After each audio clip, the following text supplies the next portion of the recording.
ഒന്ന്, പ്രധാനമന്ത്രിയും ഗവർണറും മുഖ്യമന്ത്രിയും എല്ലാം ഉള്ള ഒരു ചടങ്ങിൽ ദേശീയ ഗാനം പോലും അവിടെ ആലപിച്ചിട്ടില്ല എന്നുള്ളത് ഏറ്റവും പ്രതിഷേധാർഹമായ വസ്തുതയാണ്.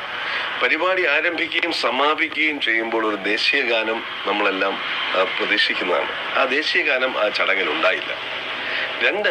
രണ്ട് പ്രധാനമന്ത്രിയിൽ നിന്ന് കേരളത്തിന്റെ വികസനത്തിന് വേണ്ടി പ്രഖ്യാപനങ്ങൾ ഉണ്ടാകും എന്ന് കരുതി അതുണ്ടായില്ല.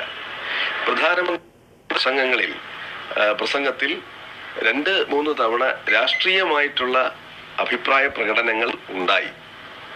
ഇതുപോലൊരു ചടങ്ങ് അത് അങ്ങനെ ഒരു അഭിപ്രായം പ്രകടിപ്പിച്ചത് ഒരു അനൗചിത്യമായി പോയി എന്നുള്ളതാണ് എൻ്റെ അഭിപ്രായം.